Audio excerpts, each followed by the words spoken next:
안녕하세요. 반갑습니다. 여러분은 기업의 CEO가 되고 싶지 않나요?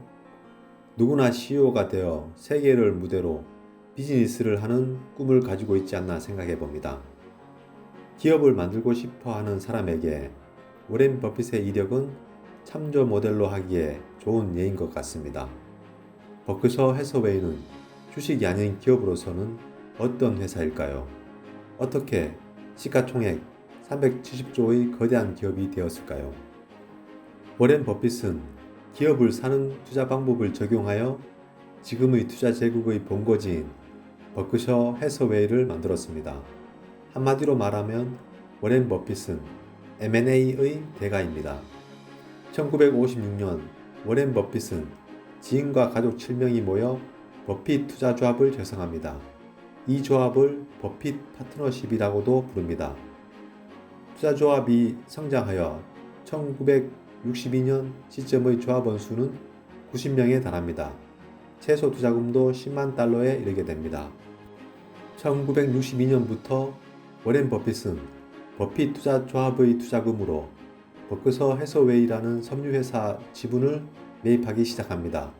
당시 버크셔 해서웨이의 주식은 주당 7.6달러에 거래되고 있었습니다. 이 주식의 실제 주당 청산가치 BPS는 16달러가 넘었습니다.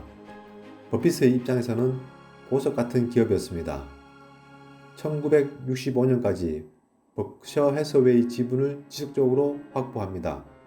결국 지분의 49%를 손에 넣어 경영권을 장악합니다.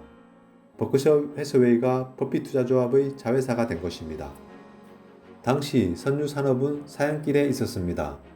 그래서 버핏 투자조합은 버크셔 해서웨이의 보유현금과 연수익을 섬유 제조업체로서 장기적으로 생존하기 위한 공장의 현대화와 신제품 개발에 투자하지 않았습니다. 섬유 산업에 투자하지 않는 대신 다른 기업에 투자하기 시작합니다. 아메리칸 익스프레스, 월트 디즈니와 같은 회사를 매입한 후 큰 시세 차익을 남기고 매도합니다. 1967년 10월 처음 10만 달러로 시작했던 버핏 투자조합의 가치는 6,500만 달러에 이르게 됩니다.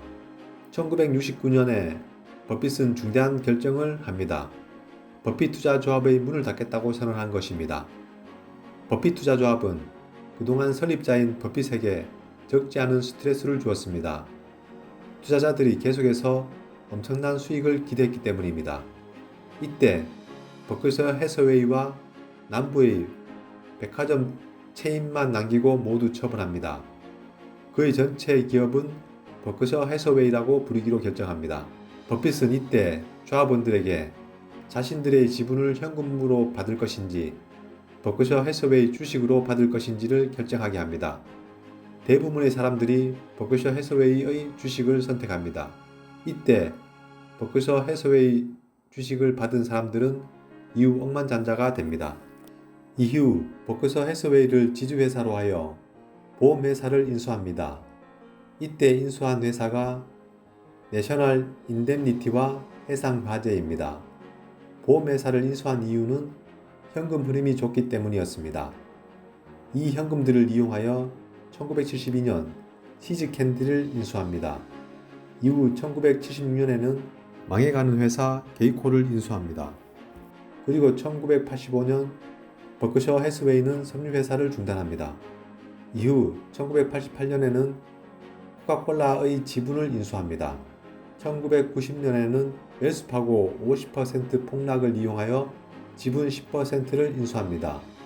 이런 식으로 워렌 버핏은 안전 마진이 높은 기업, 해자를 갖춘 기업, ROE가 높은 기업, 경영자의 마인드가 건강한 기업 등을 인수해 나갑니다. 현재 버크셔 해서웨이는 미국 오마하에 본사를 둔 지주회사로 보험업을 주 사업으로 하고 있습니다. 자회사로는 금융, IT, 미디어, 유통, 제조업 등 400여 개를 보유하고 있습니다.